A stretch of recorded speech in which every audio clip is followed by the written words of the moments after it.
Well, welcome to the Structural Modeling Video Conference for January 18th, 2020. This session today, Kevin Dye will continue the discussion of the history and application of interpretive structural modeling. With that, I'm going to hand it over to Kevin. Take it away.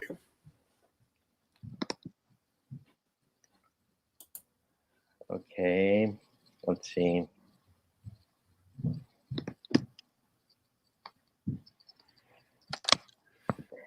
So when we were last talking, Joe was going over his matrix of different logical properties concerning transitivity, symmetry, and reflexivity, and the various 27 combinations there could be as an extension to how Warfield had developed ISM just around one particular combination. And when he was talking about that, he got into part of relations as an example. And so I thought I'd talk a little bit about that, because it concerned, to do part of modeling, you have to go beyond those three properties. And most of the discussion we've had over the past few years have primarily concerned transitivity, symmetry, and reflexivity properties. And part of, there are other properties that are added to those. So we're going to talk a little bit about that. And then Peter was interested in modeling or kind of relationships or class structures, or what you would use for taxonomies. And that's kind of a follow-on of the discussion we've had the past several months about ontologies, because a taxonomy is kind of a weak ontology. And but as Peter's not here, we might go in a different direction depending on what people want to talk about. So,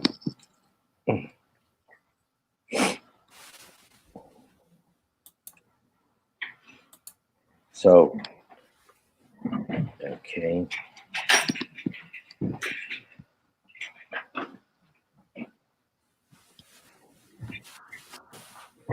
Some of these slides have been presented before in this group a few years ago. But just to remind ourselves, we've been talking about use.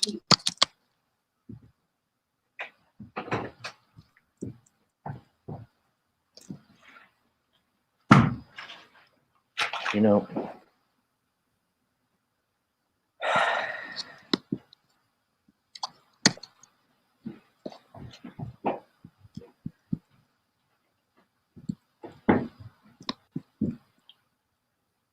okay, are you seeing the slides? Yes. Okay, sorry about that. So the ontologies work primarily from two relationships. ISA relationships that give you the class structures, and is part of relationships which give you the aggregation, and there's a half a dozen other words for that typical in ontologies. And we've talked a bit about the part of, and I thought I'd say a few things about that.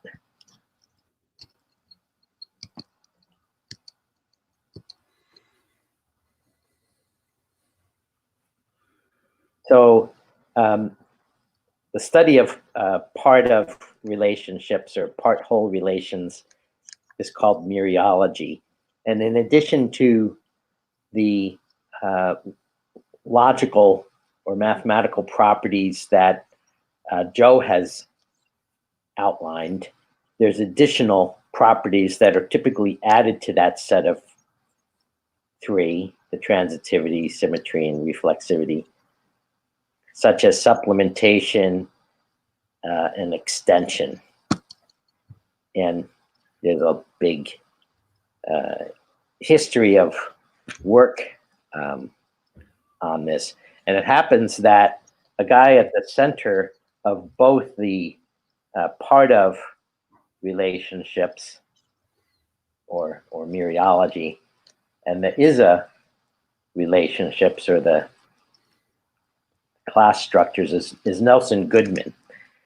And the reason we went to where I suggested the topic of discussion was in response to Peter asking, how could you use interpretive structural modeling for organizing a group of researchers that are identifying species. And there was I referred to a very long, about a 50-year debate that went on in the Journal of Systematic Zoology about what is the appropriate logical properties for modeling the similarity relationships that are in taxonomies. And there's Nelson Goodman, who was not a zoologist, but he stepped into this debate which was going on in the Journal of Systematic Zoology and kind of helped them put the question to rest for a while. And by pointing out that all the debates they were having about the use of similarity as a relationship were subject to intransitivities and mesotransitivity, depending on how the question was being asked. And he said, what is consistently transitive is comparative similarity. And you can do that in a 3 or 4 part predicate. So you can say, is A more similar to B than C is?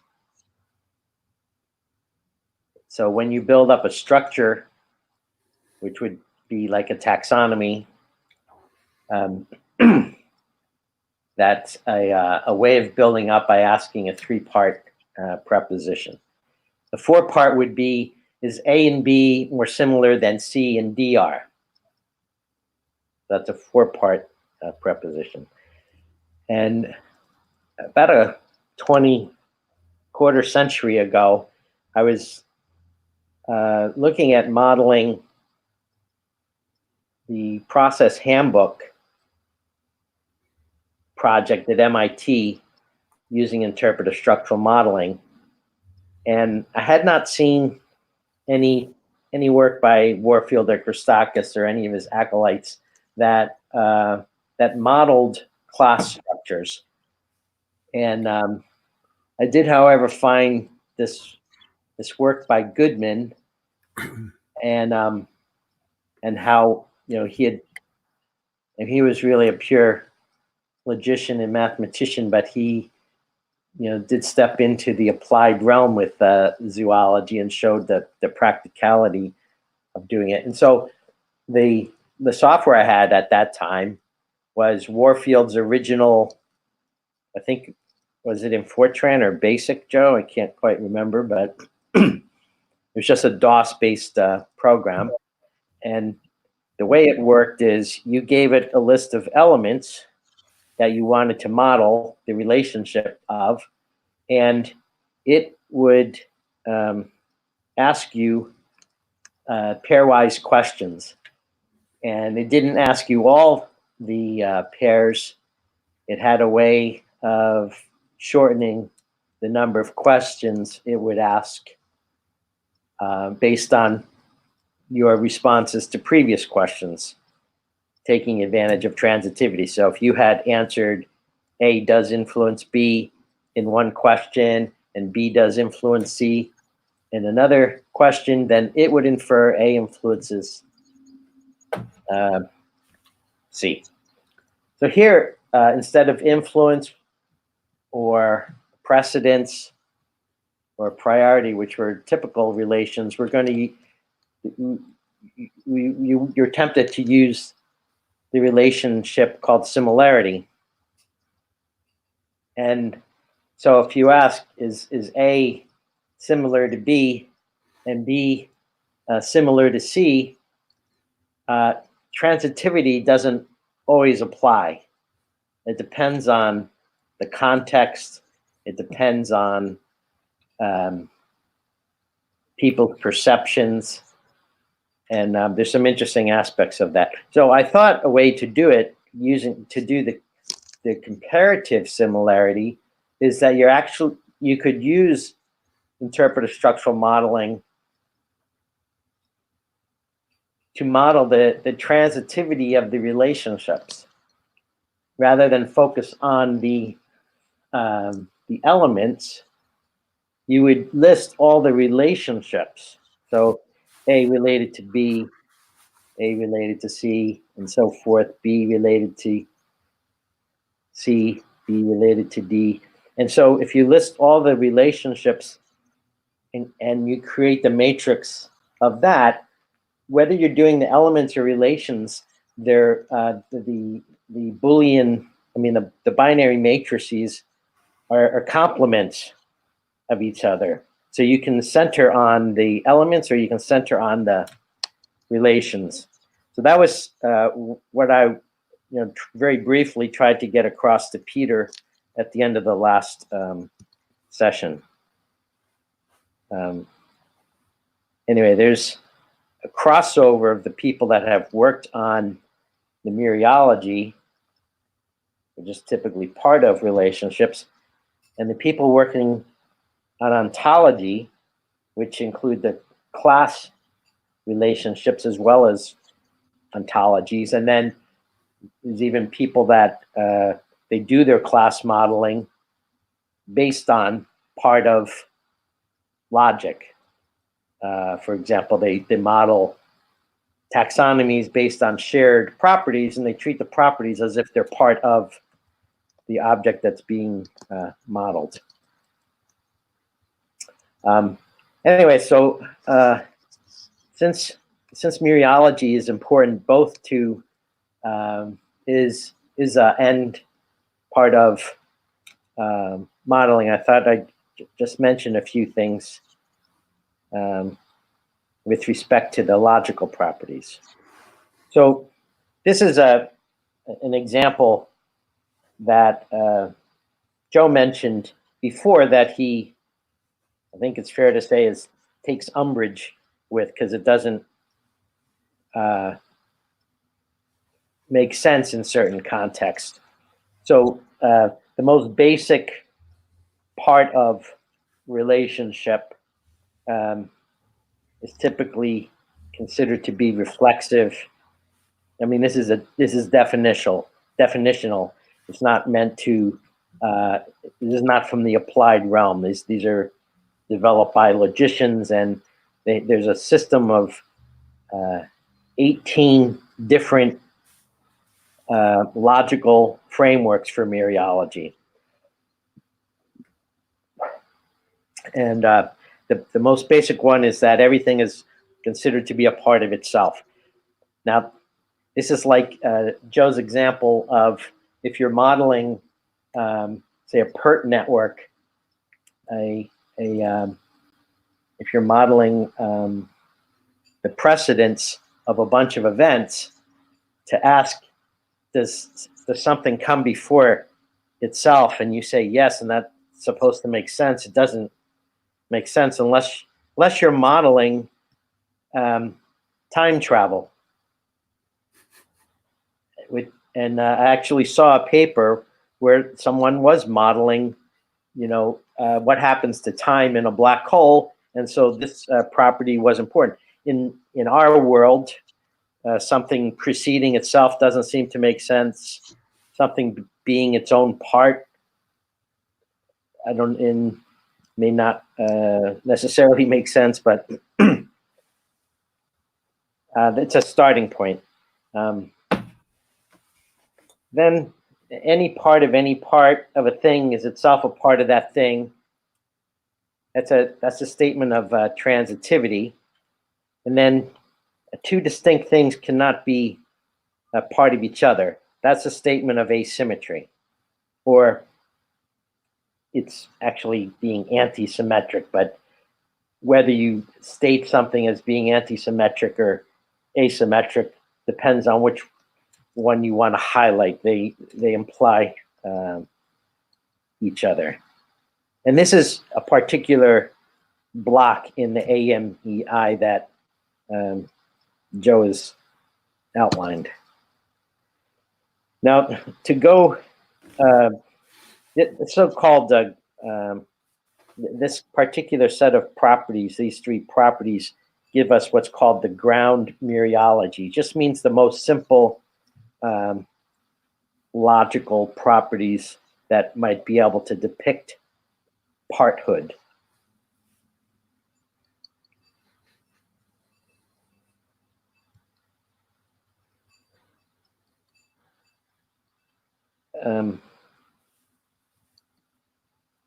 And that set of logical properties gives us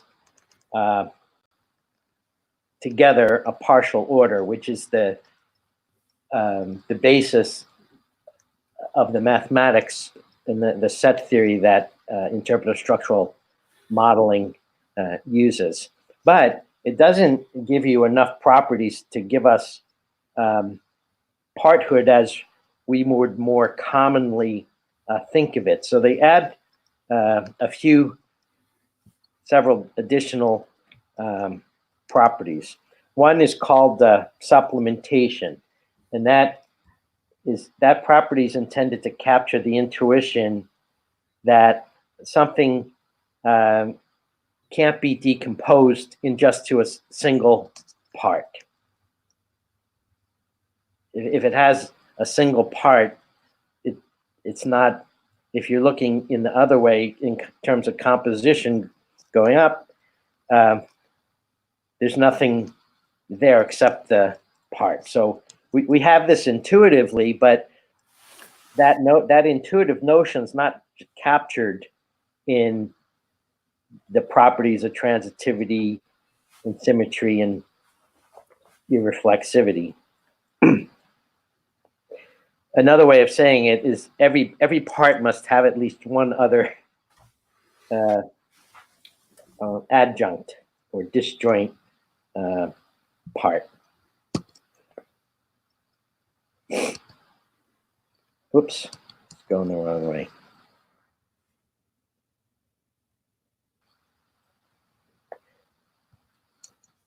Oops. So, for example, if Spain is a proper part of the European Union, proper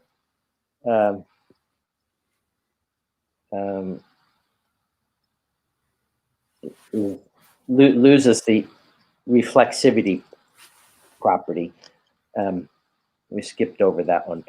If Spain is a proper part of the EU, and the EU has other parts that are disjoint of Spain, like Portugal and France and Italy.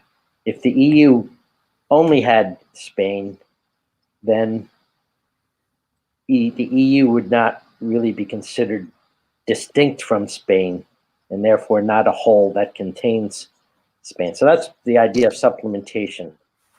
And when you add that property, you get minimal mereology. Here you see minimal mereology is building on proper parthood. I explained parthood, which is the reflexive case, but proper parthood is irreflexive and asymmetric and transitive. Minimal mereology adds the supplementation idea, and that has logical relationships with anti-symmetry, and and a lot of the debate by logicians is whether different properties imply each other because they want to come up with the minimal number of properties to describe their logical systems.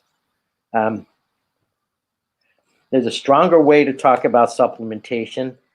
If an object fails to include another among its parts, then there must be a remainder or something that makes up a difference.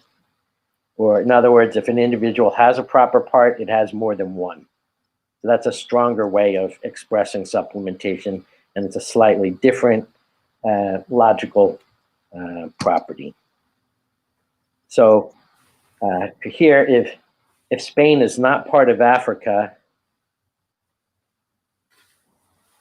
then there is a part of Spain that is not part of Africa. It's kind of a strange expression, but when you get in reading these logical papers, they're not always that applied. And then going up to adding another intuition about parthood, we wouldn't say that things that are distinct wholes would share all the same proper parts, because they'd be the same. They'd be the same whole. If they had all the same parts, they'd be the same thing, so they wouldn't be distinct. And so that's another kind of, you don't think about that, but it's kind of an intuition about how we think of parts in the world.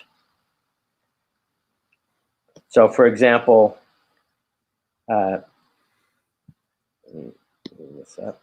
Oops.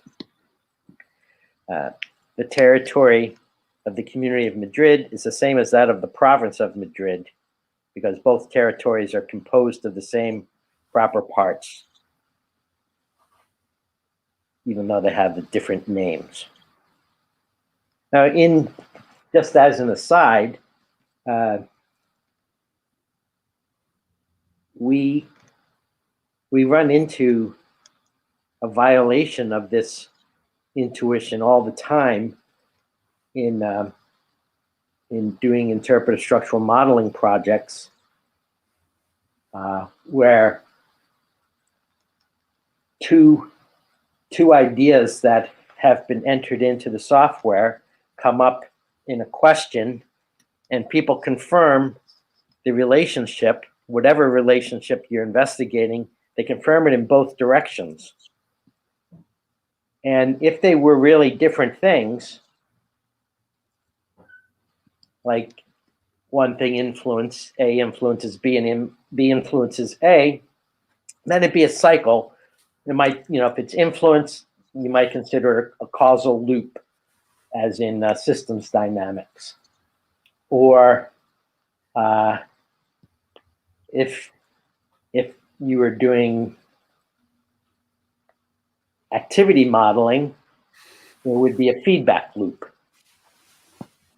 But what often happens is people don't do a clean job of the clustering activity before they go to interpretive structural modeling, and they actually have two different things that mean the same thing to people.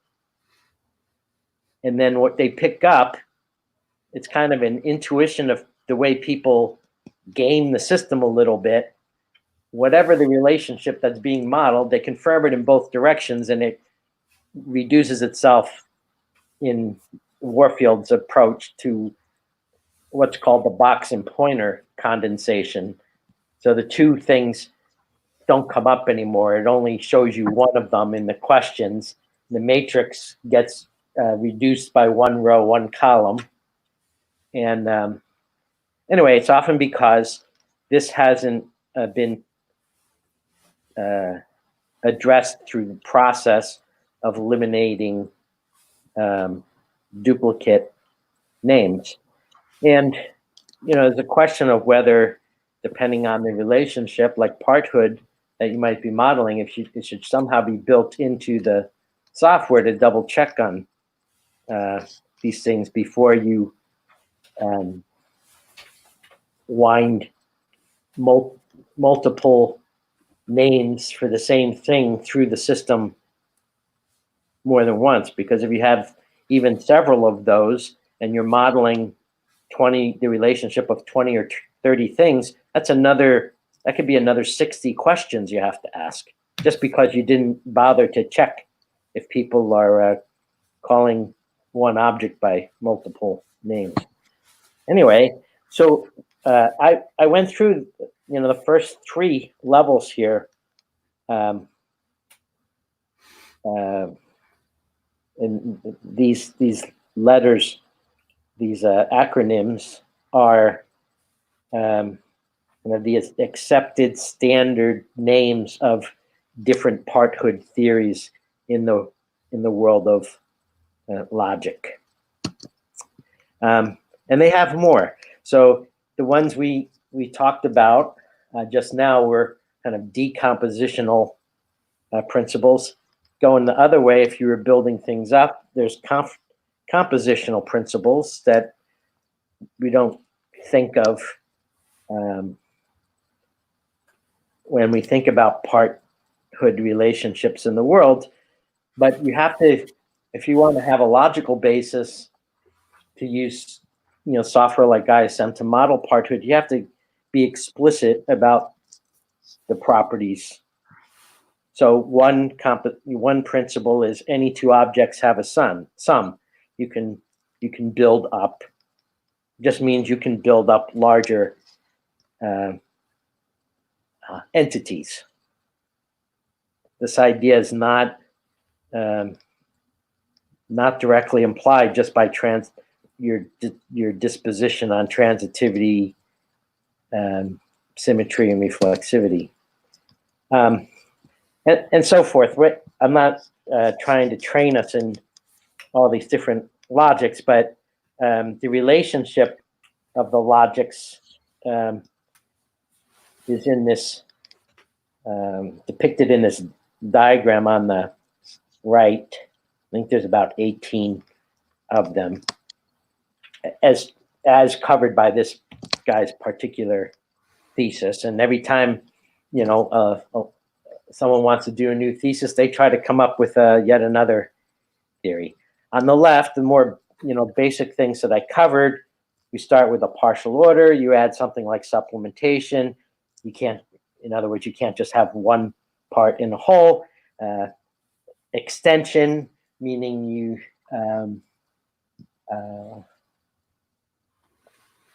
two things that have the same set of parts must be the same thing, and so forth. It goes, and we just talked about fusion is a compositional principle that you can build wholes up from other wholes as if they're parts.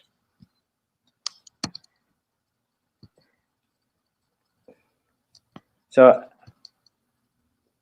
I think that's all I want to cover on that. I just mention, without going through this, that one of the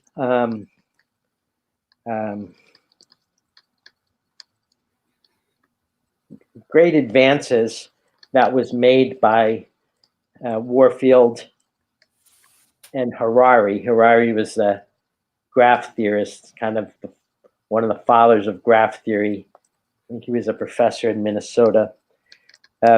They demonstrated this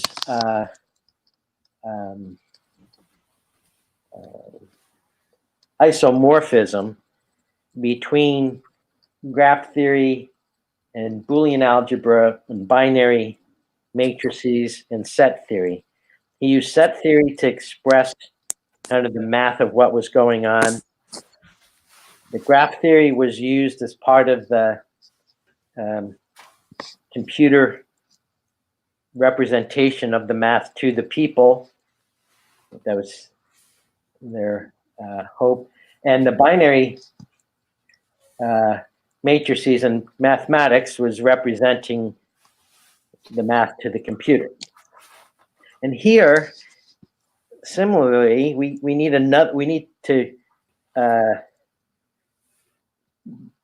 another level of isomorphism with the logic of parthood to mapping it to set theory. and this is too deep to get into here, but the see along the left side, the first three properties are the ones that Joe is outlining with the AMEI, or this matrix of 27 combinations of whether something's reflexive or irreflexive, intransitive or intransitive, and so forth.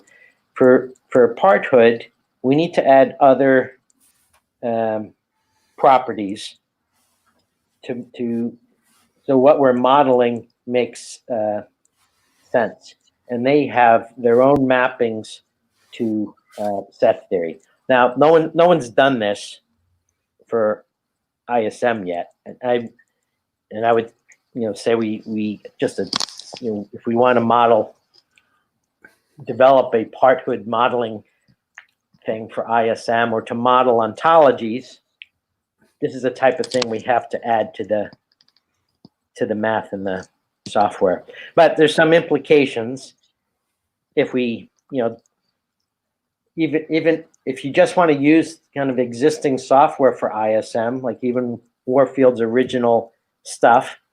I drew a half a dozen implications for modeling parthood.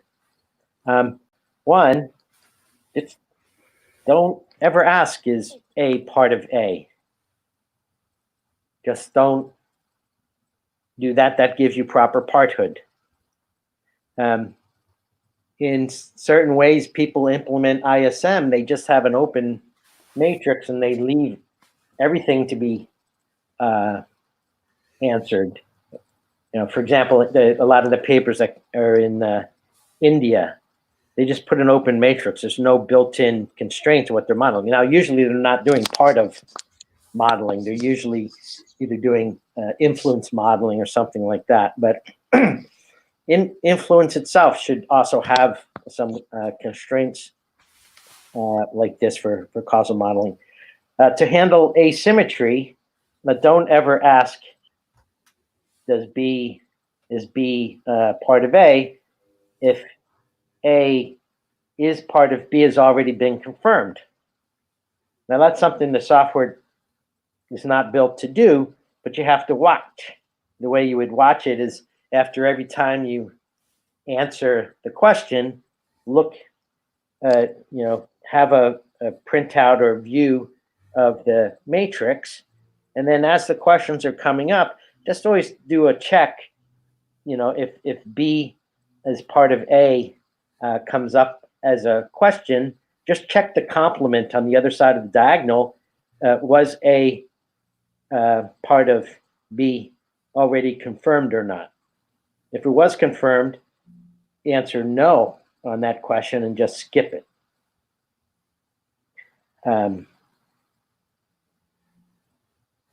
And this next issue comes up when you have the accident of synonyms not being caught before they enter the modeling inquiry.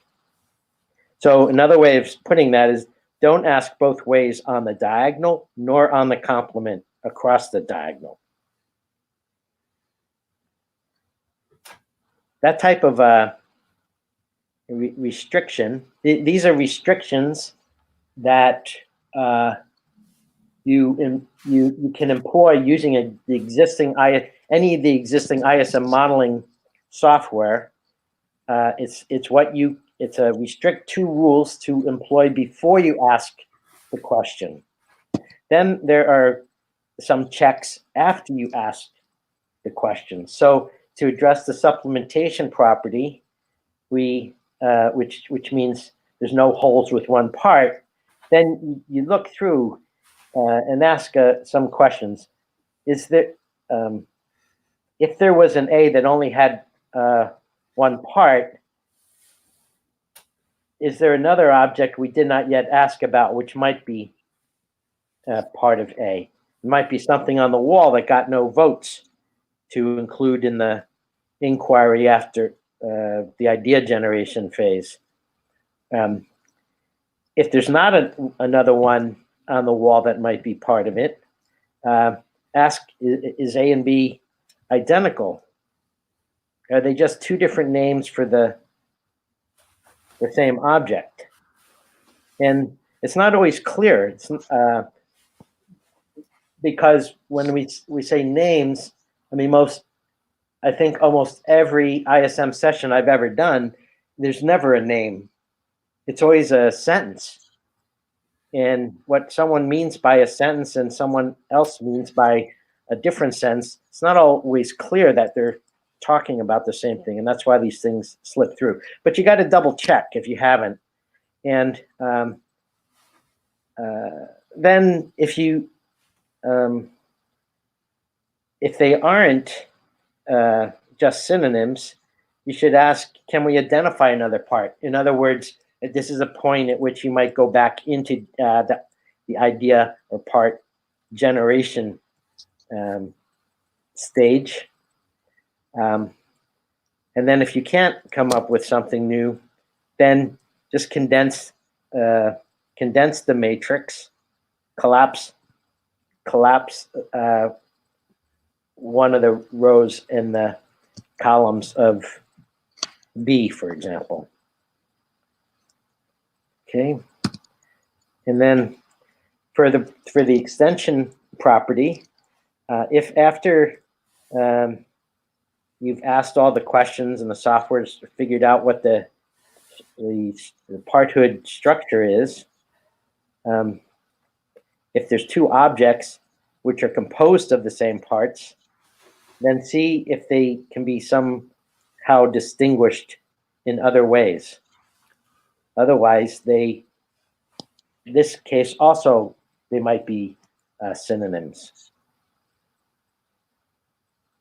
Right, so there's one way ISM identifies synonym. What in effect when I say synonyms, I'm not meaning really the synonyms between two words, because usually people are modeling concepts that are expressed as sentences and clarifications.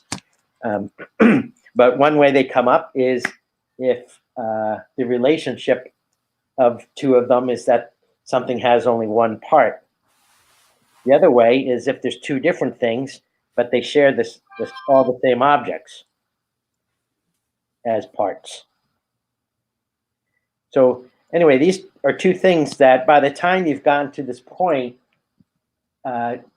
you'd rather not have to go through that. So it's kind of a call for doing a good job during the clustering phase of getting rid of or condensing duplicates. And then the composition rule that any couple parts can be put together. Your inquiry is not complete until all the pairwise combinations have been asked about, other than the restrictions on reflexivity and asymmetry. And then the last one on transitivity, we need a restriction on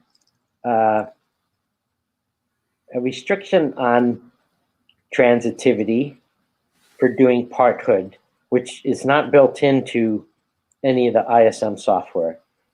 So if B is part of A, right, and by part of, since we're using the transitive property, it's part of does not mean immediately part of, like a subassembly of the next larger assembly. Part of means kind of it's reachable through all the part hierarchy up to A. So if B is part of reachable to A, then you should never ask if A is part of reachable from B, right? If you're modeling causal loops, you do want to ask that question. But if you're modeling parthood, that question just blows up whatever you're modeling. Unless you're modeling some pretty strange things in physics.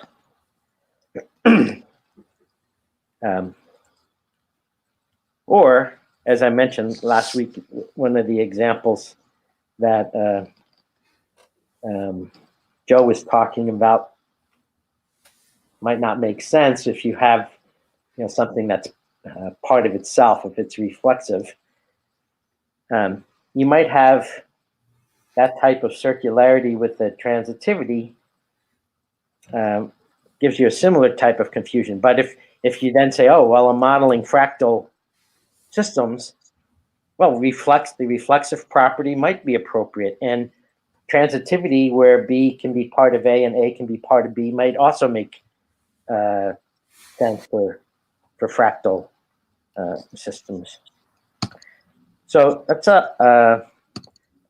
what I'll cover on that. We went through this a few years ago, and I brought back that section because it's appropriate to the ontology discussions we've had the past several months.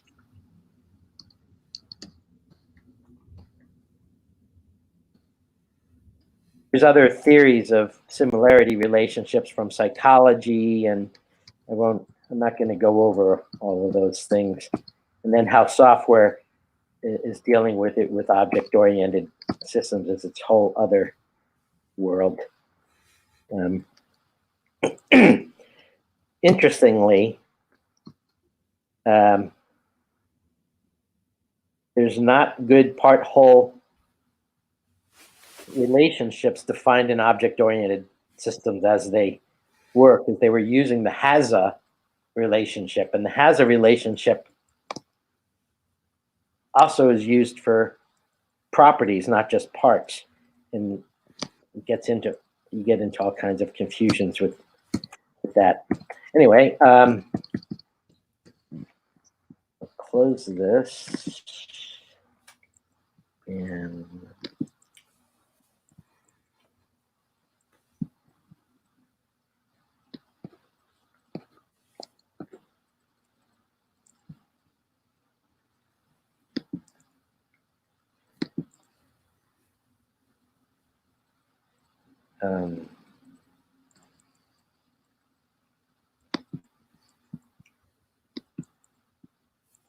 so as we come to the notion of similarity, this was addressing Peter's question of how you would use ISM to model a taxonomy.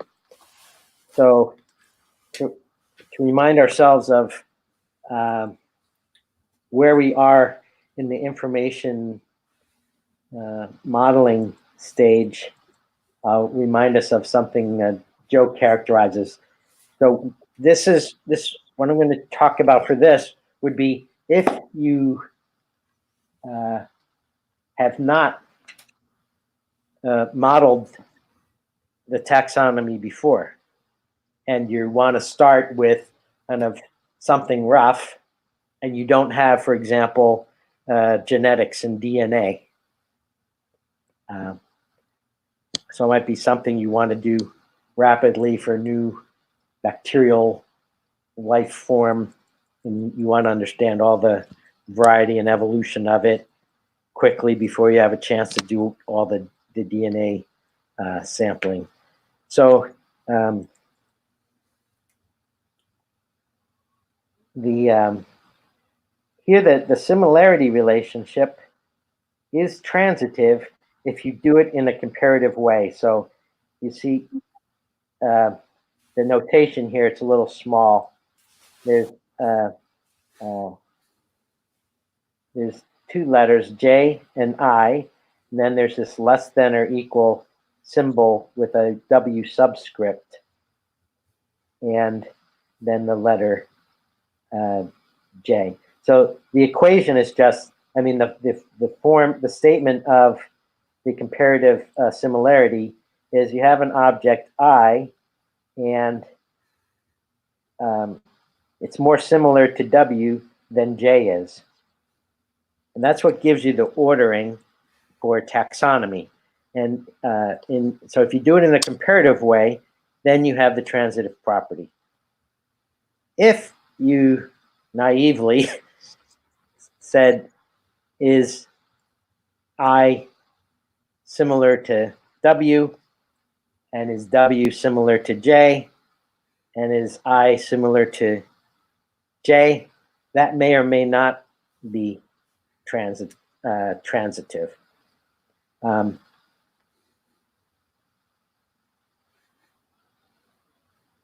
May I stop here? We can have a discussion if people want to talk about. Well, that was really very interesting, Kevin. That's and I think you covered a lot of the operational and conceptual ideas that we've been discussing and addressing for the last couple of years. I think that one of the things that's kind of important in my mind anyway is the transition from informal language through some process to formal language. And so if that through some process, what happens in that process? And that's kind of how you put items from a natural language into proper correspondence with formal language or the mathematics. That's like the whole purpose that was stated for structural modeling, was to put things into proper correspondence. And many of the ideas that you're talking about are extremely important. In fact, they all are. But within the AMEI, the function of the AMI was the basis, just kind of the basis building blocks. And the idea of, let's say, asymmetry in the AMEI instead of anti-symmetry, in this case, is because of the if statement. There's a uncertainty associated with the anti-symmetry. Yeah. And in structural modeling, we have two sources of information. We can use logic, or we can ask the empirical question. And so appears, what our current idea is, that we really don't have this uncertainty. If we run into that, we have that question, we just ask the empirical question and we resolve it there. So we don't carry that forward in logic. So that's why we don't use the anti-symmetry proposition right now. And then the other part about the mereology has to do with the definition of a system. And that is that you need at least two parts. And we did a paper on this a couple of years ago on the minimum number of parts and to actually have a system. If you just have one thing and you call it a system, you can't really do much of a structural analysis of that because you just have one thing. And so you have to dive into it and take it apart. And then as soon as you do that, you have more than one thing. So that's kind of part of the contextual piece of actually what the operation is, what the activity that's going on. And then the other part about reflectivity and irreflectivity, again, it's the idea of putting things in proper correspondence. And we've published how to go from natural language relationship, translate those natural language terms, then into the matrix form, do the calculation in the matrix form, and then take it back. And in some cases, you add to do the calculations. Mathematically, then you have to add a diagonal or a reflexive piece, and then do the calculation. And when the calculation is done, then you need to take the diagonal or the reflexive piece out, and then translate that back. So everything you said, I think, is right on, and I think all the components that you talked about need to be addressed. But the reason that we haven't engaged all these other specific logical properties is we're just looking for the core piece. And then how do we take that core piece, and what are the processes that allow us to translate from natural language into mathematics and back? We've done that a couple, we've published a few papers on that. So, but yeah, this is very interesting. And your idea about doing the logical, the mapping, I think is really important. But it seems to me that it maps to contexts. What kind of information context do you have that makes these logical properties important? Right. Yeah, and it's more, that's even more complicated for doing the class hierarchy modeling or taxonomies, because, for example, if you're modeling the types of luggage, from the luggage handler's perspective, he may be by size and shape and color, especially if he has to find it for someone. But the pilot is concerned with weight, and the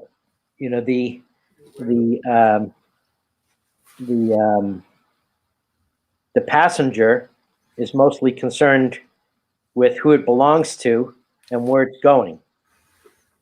And if you had an ontology for luggage, you'd have to say, what is the context? Are you looking for the piece of luggage? Are you trying to make sure it can fit on the plane for the amount of fuel we have? Or you're trying to keep it with you so it makes it to your destination? There's different, you have different contexts, and they would depend on different properties, and the context also depend on who's concerned with the model.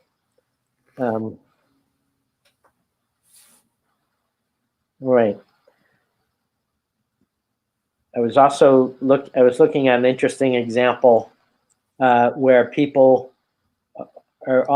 often use different approaches to modeling class hierarchies. For example, if you're looking for a smoky Scotch whiskey, they typically identify it by the region it's from, and so you would have such and this type of whiskeys from this island, and it's known to be, the whiskeys from that area are known to be very peaty because that's the style that emerged. However, if you want to model how they taste, the different flavors, they adopt a geometrical approach, which is the distance of, or the proximity of the taste of one whiskey to another based on its smokiness, its bite, its bouquet, and the region it's from can be almost meaningless for where it is in taste space. So one of the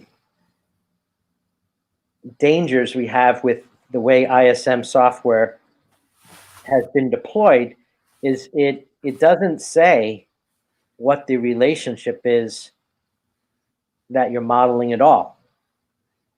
It just asks you to put it in as text in the question that might appear on the screen, or if it's a matrix-based approach, they might say it somewhere, but it doesn't enforce properties specific to a relationship you might be modeling. And I've seen people, they just pick a relationship out of the air without any thought to whether it matches the logical properties that are actually being modeled in the software. Yeah. And I've seen also done with the way people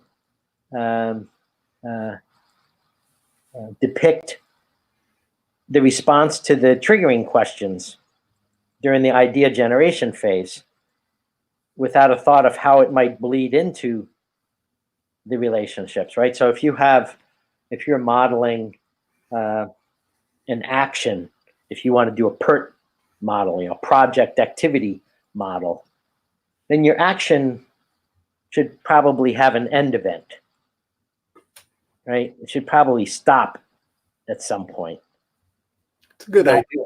Not just an activity that goes on forever, because then everything will go into cycle with it. Everything will have to be done before it's done because it's never done. Right? And I was in a project like this where a guy that was doing the facilitation, we had gone over the model, and I came into the facilitation and he had printed a whole new question on the, not a question.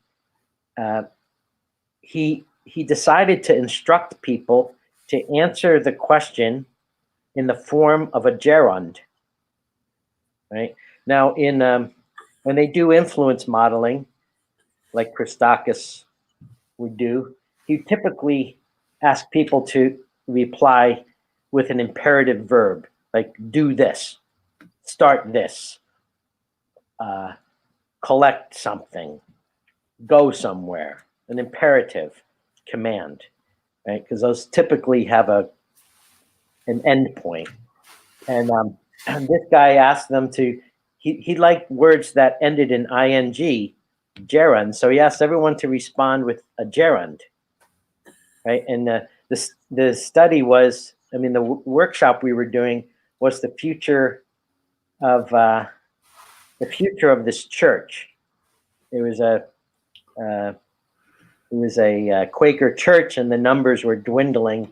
So they're talking about, how to come up with their future church, and so they took they followed the directions, and it's, gerunds. Well, the new church needs to be loving, and it needs to have, we need to practicing our faith, and we need to be giving, right? And so, of course, I said, don't do this, and I intervened and I said, please let at least a few people answer without gerunds.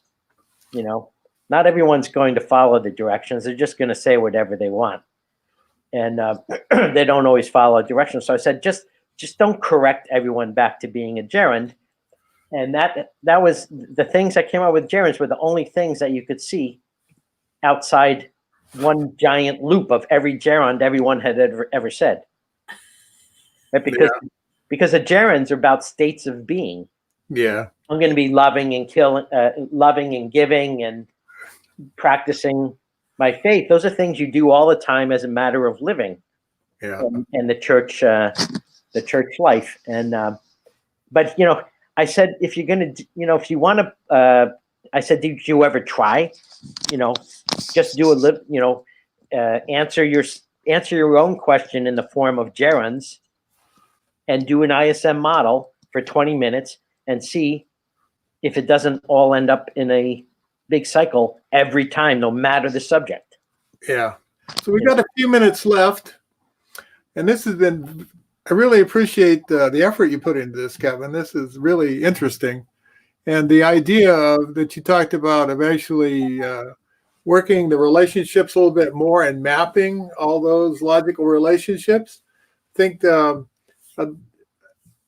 if you can provide a copy of that, whatever you'd like to share, I'd like to map some of the things that we've done to those specific states to show how we believe that we've started to, or attempted to address them anyway, or how we believe they are addressed, and we can continue that conversation. So our next presentation would normally be scheduled for February 1st, but Mary and I are going to be out of the country. So we're going to do it on February 8th. We're going to have our paper, our read ahead we'll have distributed before February 1st. That's the plan. And so is there any other questions or comments from anyone? Janet or Ken? I just wanted to thank Kevin. This is really great. Love the gerund point. Michael in the background said there must be a pun there with gerund ontology. But yeah, I appreciate anything you want to share. It's just really good work as usual. Thanks. Okay, well, that'll then completes our session for January the 18th, and look forward to talking with everyone again on February 8th. Okay, see you, Joe. Yeah, take care. Bye-bye.